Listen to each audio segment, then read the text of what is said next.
पति है या सास? अरे यार, आज तो ऑफिस से निकलने में बहुत देर हो गई, कोई बस ऑटो भी नहीं मिल रही। एक काम करती हूँ, अनिकेत जी को बुला लेती हूँ, वैसे भी आज वो जल्दी घर आ गए होंगे। निधि अपने पति अनिकेत को फ़ोन लगाती है। हेलो अनिकेत जी, घर आ गए क्या आप? हाँ आ तो गया, बोलो क्या हुआ? आज ऑफिस से निकलने में मुझे इतनी देर हो गई, अब यहाँ से घर आने के लिए कोई बस ऑटो मिल ही नहीं रही मुझे। प्लीज़ आप लेने आ जाइए ना मुझे। अरे क्या तुम भी, घर आने के लिए कुछ नहीं मिल रहा है तो कैब कर लो ना। मैं अभी तो घर आया हूँ, इतना थका हुआ हूँ, और तुम चाहती हो कि मैं तुम्हें ऑफिस भी लेने आऊँ? कैब करो और आराम से घर आ जाओ। अरे लेकिन, इससे पहले कि निधि कुछ और कहती, अनिकेत उसकी कॉल डिस्कनेक्ट कर देता है। ये कैसा पति है मेरा, मुझे लेने आने से ही मना कर दिया। यहाँ पर तो इजीली कैब भी नहीं आती। कोई नहीं, ट्राई करती हूँ। निधि बहुत देर तक कैब बुक करने के लिए ट्राई करती है, लेकिन उस लोकेशन पर कोई भी कैब आने को तैयार ही नहीं होती। तभी वहाँ पर एक बाइक उसके पास आकर रुकती है। अरे मम्मी जी, आप यहाँ, वो भी बाइक पर? हाँ बहू, तू मुझे इस तरह देखकर चौंक क्यों रही है? मैं क्या बाइक नहीं चला सकती? चला सकती हूँ मम्मी जी, बिल्कुल चला सकती हूँ, लेकिन पहले कभी आपको बाइक चलाते हुए देखा नहीं ना, इसलिए ज़रा चौंक गई। अरे बहू, ऐसा तो बहुत कुछ है जो तुम मेरे बारे में नहीं जानती। पहले तो मैं तेरे ससुर जी को बाइक पर बिठाकर घुमाने लेकर जाया करती थी, वो भी क्या दिन थे। वाह, आज तक तो यही देखा था कि हस्बैंड अपनी वाइफ को बाइक पर बिठाकर घुमाने लेकर जाता है, लेकिन वाइफ हस्बैंड को बाइक पर घुमाने लेकर जाती थी, ये पहली बार सुना है। आप भी कमाल हो मम्मी जी। हाँ वो तो मैं हूँ ही बेटा। चल अब जल्दी से बैठ, बहुत अंधेरा हो रहा है। गंगा अपनी बहू निधि को बाइक पर बिठाकर घर लाती है। अरे आ गए आप दोनों। मैं तो मम्मी को मना कर रहा था कि तुम कैब करके आ जाओगी, लेकिन मम्मी तो ठहरी मम्मी, मेरे मना करने के बाद भी खुद ही तुम्हें लेने पहुंच गई। मैं इसे लेने ना जाती तो और क्या करती? तुझे खुद तो शर्म आती नहीं? इतना अंधेरा हो रहा है और तुझे बहू की कोई चिंता नहीं। अरे माँ, अब तुम शुरू मत हो जाओ। और वैसे भी ये कोई छोटी बच्ची है क्या कि अंधेरा हो गया तो खो जाएगी? मुझे बहुत भूख लगी है, प्लीज़ जल्दी से खाना बना दो। हाँ हाँ, बना रही हूँ, अभी तो ऑफिस से आई हूँ, थोड़ी देर रुक तो जाओ। किसी चीज़ की शर्म नहीं आती तुझे? बहू घर में आई नहीं कि काम पर काम बताने लग गया उसे। बेटा मुझे पता है कि तू आज बहुत थक गई है, इसलिए आज तू खाना मत बनाना। आज मैं सबके लिए बाहर से ऑर्डर कर लूँगी। आप कितनी अच्छी हो ना मम्मी जी, आप कितनी अच्छी हो मम्मी जी, मेरी सारी प्रॉब्लम समझ लेती हो। काश भगवान ने इनकी जगह आपको मेरा पति बनाकर भेजा होता तो पूरी ज़िंदगी भगवान से कुछ और ना मांगती। अब ये तो होने से रहा बेटा, तू जाकर फ्रेश हो जा, तब तक मैं खाना ऑर्डर कर लेती हूँ। गंगा बाहर से खाना ऑर्डर करके मंगवाती है डाइनिंग टेबल पर। अरे वाह मम्मी जी, आपने ये कटहल की कोफ्ते स्पेशली मेरे लिए मंगाया है ना, मेरी पसंद का कितना ध्यान रखती हो आप। अरे बेटा, एक ही तो बहू है मेरी, अब मैं तेरी पसंद का ध्यान नहीं रखूंगी तो और किसकी पसंद का ध्यान रखूंगी? हाँ हाँ, कभी थोड़ा ध्यान अपने बेटे की पसंद पे भी दे दिया करो माँ। अपना ये मुंह बंद कर ले और चुपचाप खाना खा। तेरी हरकत पर वैसे ही आज ना मुझे बहुत गुस्सा आ रहा है। सब खाना खाते हैं। कुछ दिन बाद, अरे ये क्या, आप अभी तक रेडी नहीं हुए? मैंने आपको बोला था ना कि मुझे शॉपिंग पर जाना है। अरे शॉपिंग पर तुम्हें जाना है तो मुझे रेडी होने की क्या जरूरत है? तुम तो रेडी हुई, चली जाओ कुछ शॉपिंग पर। अरे यार, ये तो आपका हर बार का हो गया है।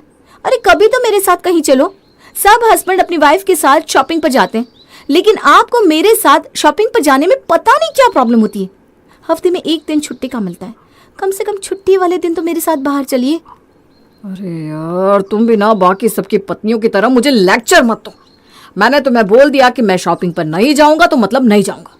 हफ्ते में एक दिन छुट्टी मिलती है, कम से कम एक दिन तो मुझे आराम करने दो। तुम खुद मार्केट चली जाओ और जो खरीदना है खरीद लो। कैसे पति हो आप? मैं तो परेशान हो गई हूँ। अकेले ही जाना पड़ेगा अब मुझे। निधि अपना उदास चेहरा लेकर मार्केट जाने के लिए निकलती है, तभी हॉल में बैठी गंगा की नज़र उस पर पड़ती है। अरे बहू, इस तरह अपना उदास चेहरा लेकर कहाँ जा रही है? क्या हो गया तुझे? क्या बताऊँ माँ जी, आप तो इनकी आदत जानती हो। अगले हफ्ते मेरे कज़न की शादी है, उसके लिए मुझे शॉपिंग करनी है। इन्हें बोला कि मेरे साथ चलो तो साफ मना कर दिया। मेरा तो सारा मूड ही खराब हो गया। ये लड़का भी ना पता नहीं कब अपनी हरकतों से बाज आएगा। कोई बात नहीं बहू, अगर वो तेरे साथ नहीं चल रहा तो मैं चलती हूँ। कभी कभी सास बहू को भी एक साथ शॉपिंग पर जाना चाहिए। मम्मी जी कितनी अच्छी हो आप। मैं तो आपसे इसलिए नहीं पूछ रही थी कि आप मार्केट में परेशान ना हो जाओ। अरे नहीं नहीं बेटा, ऐसा कुछ नहीं है। चल मैं चलती हूँ तेरे साथ। निधि अपनी सास के साथ शॉपिंग पर जाती है। मम्मी जी मैं ना इन दोनों साड़ियों में बहुत ज़्यादा कंफ्यूज हो गई हूँ, समझ में नहीं आ रहा रेड वाली लूँ या ग्रीन वाली। वैसे बेटा लग तो ये दोनों ही बहुत अच्छी रही है। तो एक काम कर, तू दोनों ले ले। ये ग्रीन वाली साड़ी तू मेहंदी में पहन लियो और रेड वाली शादी में पहन लियो। लेकिन मम्मी जी ये साड़ियाँ बहुत महंगी है, मैं दोनों नहीं खरीद सकती। मुझे अभी बाकी की शॉपिंग भी तो करनी है। एक काम करती हूँ, रेड वाली ले लेती हूँ, इसे शादी में पहन लूँगी। बाकी मेहंदी के फंक्शन के लिए अपनी पुरानी वाली साड़ी पहन लूँगी। नहीं नहीं नहीं नहीं, बिल्कुल नहीं। मेरी बहू अपने कजिन की शादी में पुरानी साड़ी पहने, ऐसा तो मैं बिल्कुल भी नहीं होने दूंगी। ये ग्रीन वाली साड़ी मैं तुझे दिलाती हूँ, तो क्या चिंता करती है। अरे लेकिन मम्मी जी। कोई लेकिन वेकिन नहीं, बिल्कुल चुप। मम्मी जी ये बहुत महंगी है। अरे महंगी है तो क्या हो गया, मेरी बहू की खुशियों से ज़्यादा महंगी थोड़ी ना है। भैया आप ये दोनों साड़ियाँ पैक कर दो। साड़ियाँ लेकर वो दोनों बाकी की शॉपिंग करके घर जाने लगते हैं। तभी उन्हें रास्ते में पानी पूरी का ठेला दिखाई देता है। वो देखो मम्मी जी, पानी पूरी का ठेला, चलो ना पानी पूरी खाते हैं। नेकी और पूछ पूछ। मैंने भी बहुत दिन से पानी पूरी नहीं खाई, चल आज तेरे बहाने मैं भी खा लेती हूँ। दोनों सास बहू मज़े से पानी पूरी खाकर अपने घर जाती हैं। सब लोग खाना पीना खाकर हॉल में बैठ जाते हैं। ये देखिए अनिकेत जी, मैं मार्केट से ये 2 साड़ियाँ खरीद कर लाई हूँ और इनमें से ये ग्रीन वाली साड़ी है ना, मुझे माँ जी ने दिलवाई है। अच्छी लग रही है ना? हाँ अच्छी ही है। अरे पहले देखिए तो सही, बिना देखे ही बोल रहे हैं अच्छी है। थोड़ी देर के लिए इस फोन को साइड पर रखिए तो। अरे अगर मैं इसको साइड पर रख भी दूंगा तो ये साड़ियाँ वैसी ही रहेंगी ना जैसी है। और अगर मैं बोल दूंगा कि अच्छी नहीं लग रही तो क्या तुम इन्हें चेंज करवा कर लाओगी? ये आप मुझसे कैसे बात कर रहे हैं? अगर मैं आपसे नहीं पूछूंगी कि ये साड़ियाँ कैसी लग रही है तो और किससे पूछूंगी? अरे यार अच्छी लग रही है, तुम्हारी साड़ियाँ बहुत अच्छी लग रही है। अब खुश हो तुम? नींद आ रही है मुझे, मैं सोने जा रहा हूँ। अनिकेत की इस तरह से बात करने पर निधि फिर से उदास हो जाती है। उसका ऐसा उदास चेहरा उसकी सास से देखा नहीं जाता। अरे बेटा इसकी बात सुनकर तू क्यों अपना मूड खराब कर रही है? ये तो है ही ऐसा, तो इसकी बातों पर ज़्यादा ध्यान मत दे। मुझे तो तेरी ये दोनों साड़ियाँ बहुत ही सुंदर लग रही है। देखना जब तू इन्हें पहनेगी ना तो पूरी शादी में सब तुझे ही देखते रह जाएंगे। बस मेरी बहू को किसी की नज़र ना लग जाए। मम्मी जी अगर आप ना होती तो मेरा क्या होता? ऐसा कैसे होता कि मैं ना होती है? चला बहुत रात हो गई है, जाकर सो जा, सुबह तुझे ऑफिस भी तो जाना है। अगली सुबह। अरे निधि कब तक सोती रहोगी? जल्दी से उठो, मुझे ऑफिस जाना है और तुम्हें भी तो जाना है ना ऑफिस। जल्दी से जाकर मेरे लिए ब्रेकफास्ट बना दो और मेरा लंच पैक कर दो। मेरी तबीयत ठीक नहीं है, सर में बहुत दर्द हो रहा है। अच्छा चलो ठीक है, तुम आराम करो, मैं आज ऑफिस जाकर ही खाना खा लूँगा। अनिकेत अपना ऑफिस बैग लेकर जैसे ही हॉल में पहुंचता है। अरे बहू कहाँ है? अभी तक आई नहीं। आज उसने चाय नाश्ता भी नहीं बनाया। नहीं माँ, आज उसकी तबीयत ठीक नहीं थी तो मैंने बोला सो जाओ, मैं ऑफिस जाकर कुछ खा लूँगा। अब उसकी तबीयत की वजह से मुझे ब्रेकफास्ट और लंच दोनों ही बाहर करने पड़ेंगे। वहाँ मेरी बहू की तबीयत खराब है और तुझे अपने ब्रेकफास्ट और लंच की पड़ी है? अरे छोड़ो माँ, मुझे देर हो रही है, मैं ऑफिस के लिए निकल रहा हूँ। हाँ हाँ ठीक है जा। अनिकेत के ऑफिस जाने के बाद गंगा अपनी बहू के पास जाती है। बेटा क्या हो गया तुझे? अनिकेत ने बताया तेरी तबीयत खराब है। हाँ माँ जी, सर में बहुत तेज़ दर्द हो रहा है और बुखार जैसा भी लग रहा है। दिखा तो ज़रा, माथा तो छू कर देखूं। अरे तेरा माथा तो बहुत गर्म हो रहा है। तेरी तबीयत इतनी खराब है और वो गधा तुझे ऐसे ही छोड़कर चला गया। रुक, मैं अभी तेरे लिए पहले कुछ खाने को बना कर लाती हूँ। नाश्ते के साथ थोड़ी गर्मा गर्म चाय पिएगी ना तो सर के दर्द में भी आराम आ जाएगा। ठीक है माँ जी। गंगा निधि के लिए गर्मा गर्म चाय और नाश्ता लेकर आती है और उसे अपने हाथों से खिलाती है। अब खाना खा लिया है ना तो ये दवाई ले ले, दोपहर तक आराम आ जाएगा। शाम को मैं तेरे लिए काढ़ा बना दूंगी, कल सुबह तक तो तेरी तबीयत टनाटन हो जाएगी। आप मेरा कितना ख्याल रखती हो मम्मी जी। शादी के बाद जैसे एक पति अपनी पत्नी का ख्याल रखता है वैसे ही आप मेरा ख्याल रखती हो। कभी कभी तो मुझे लगता है कि अनिकेत जी से ज़्यादा आप मुझे प्यार करती हो। हाँ हाँ मुझे पता है, चल अब सो जा। कुछ दिन बाद, अनिकेत जी आज मेरा राम लड्डू खाने का बहुत मन कर रहा है। आप जाकर मार्केट से मेरे लिए राम लड्डू ले आइए ना, और चटनी थोड़ी एक्स्ट्रा लेकर आना, मुझे वो हरी वाली चटनी बहुत पसंद है। तुम्हें बताया था ना कि आज मुझे अपने दोस्तों के साथ बाहर जाना है। अब मैं पार्टी में जाने के लिए रेडी हूँ या तुम्हारे लिए राम लड्डू लेकर आऊँ? इतना टाइम नहीं है मेरे पास। अरे अभी तो आपको 2 घंटे बाद अपने दोस्तों के साथ जाना है, आपको रेडी होने में भी कहाँ ज़्यादा टाइम लगता है। प्लीज़ ले आओ ना मेरे लिए राम लड्डू। एक बार बोला ना तूने, नहीं है मेरे पास टाइम। और वैसे भी मुझे अभी पार्टी में जाने से पहले कुछ और काम है। और अगर तुम्हारा राम लड्डू खाने का इतना ही मन कर रहा है तो तुम घर पर बना लो। इतने से काम के लिए क्या बाहर जाना? अरे बेटा, बहू कभी कभी ही तो तुझसे कुछ लाने को कहती है। वैसे अभी राम लड्डू की दुकान यहाँ से दूर ही कितनी है? बाइक पर जाएगा तो 5 मिनट में पहुँच जाएगा। अरे मेरा मन नहीं है ना माँ, मैं नहीं जाने वाला। कोई बात नहीं, मैं कुछ और बनाकर खा लूँगी। नहीं बहू, मैं जाकर ले आती हूँ। नहीं नहीं मम्मी जी, रहने दीजिए, कोई बात नहीं, आप खामखा परेशान मत होइए। अरे इसमें परेशानी कैसी, अभी जाकर ले आती हूँ। कम से कम इसी बहाने मेरी थोड़ी वॉक हो जाएगी। पूरे दिन वैसे भी घर में बैठी रहती हूँ। जब तक तू चाय बना मैं इतने में राम लड्डू लेकर आती हूँ। नहीं मम्मी जी, एक काम करते हैं, हम दोनों भी बाहर चलते हैं। राम लड्डू के साथ साथ पानी पूरी और दही बड़े भी खाकर आएंगे। अगर ये अपने दोस्तों के साथ पार्टी करने जा सकते हैं तो हम दोनों भी तो अपनी पार्टी कर सकते हैं ना। क्यों नहीं बहू, नेकी और पूछ पूछ। सुना निकेत, हम दोनों बाहर जा रहे हैं। अगर तेरे जाने तक हम वापस नहीं आए तो ताला लगा दियो। हम एक्स्ट्रा चाबी अपने साथ लेकर जा रहे हैं। अच्छा ठीक है। दोनों सास बहू बाजार में राम लड्डू खाने पहुंचती है। अरे बहू, इन राम लड्डू में तो बहुत ज़्यादा मिर्च है। मैं वहाँ से पानी की बोतल लेकर आती हूँ। ठीक है माँ जी। गंगा जैसे ही वहाँ से पानी की बोतल लेने जाती है तभी कुछ मवाली निधि के पास आकर खड़े हो जाते हैं। क्या बात है, बहुत सुंदर लग रही हो। हमें भी अपने हाथ से राम लड्डू खिला दो।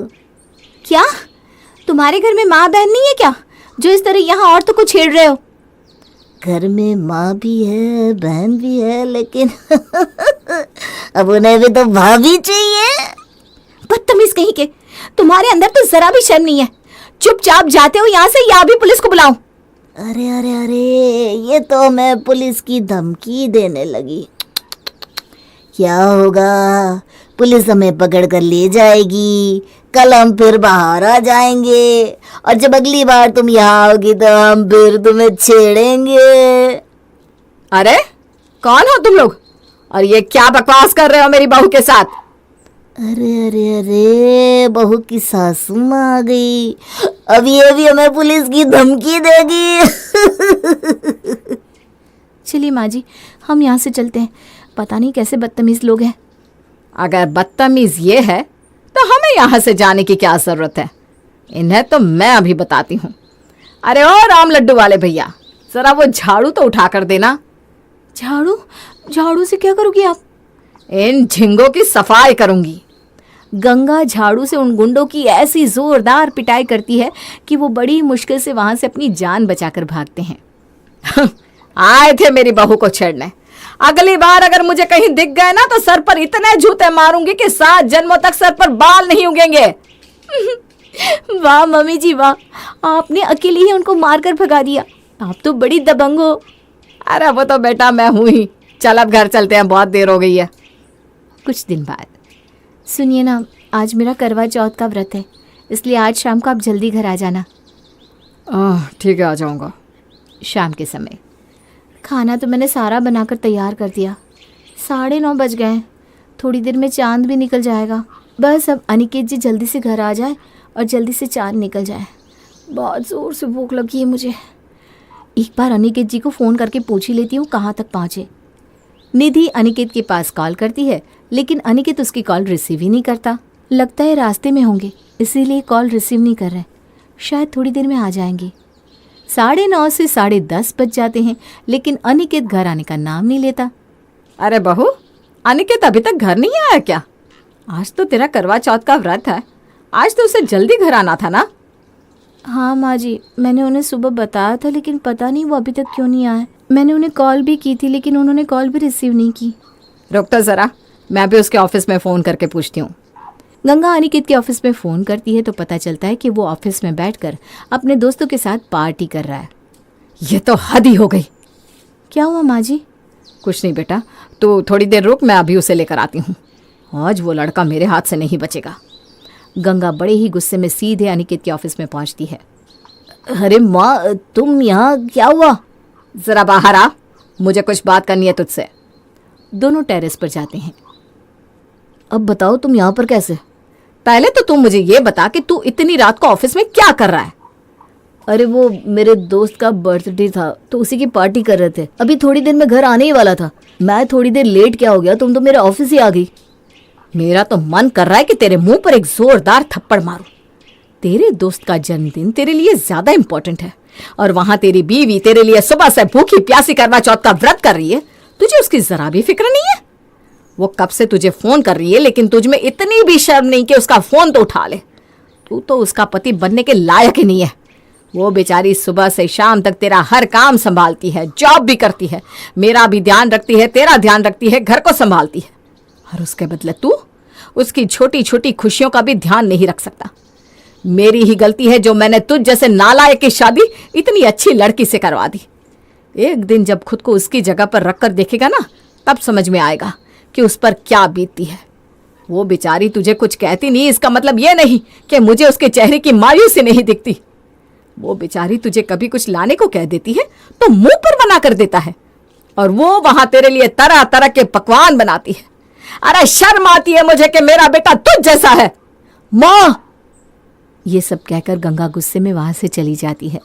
लेकिन गंगा की बातें सुनकर आज पहली बार अनिकेत को अपनी गलती का एहसास होता है। वो तुरंत ही घर पहुंचता है। अरे आ गए आप? मैं कब से आपका इंतजार कर रही थी। सुबह से कुछ खाया भी नहीं है, इतनी जोर से भूख लगी है। हाँ मुझे पता है, आप यही बोलोगे कि आपकी कोई इंपॉर्टेंट मीटिंग थी इसलिए आप देर से आए, वरना मैं भूखी हूँ और आप इस तरह मुझे इग्नोर करो, ऐसा तो हो ही नहीं सकता। आई एम सॉरी निधि, मुझे माफ़ कर दो। असल में तो मैंने कभी तुम्हारी वैल्यू ही नहीं समझी, लेकिन अब प्रॉमिस करता हूँ कि ऐसा कभी नहीं होगा। क्या मतलब? मतलब सब छोड़ो और ये लो, मैं तुम्हारे लिए गजरा लेकर आया हूँ। लो, तुम्हारे बालों में लगा देता हूँ। गंगा की एक फटकार से आज अनिकेत को उसकी गलती का एहसास हो जाता है और उस दिन के बाद वो फिर कभी निधि के साथ ऐसा बिहेव नहीं करता और उसकी हर ख्वाहिश को उसके बोलने से पहले ही पूरा कर देता है।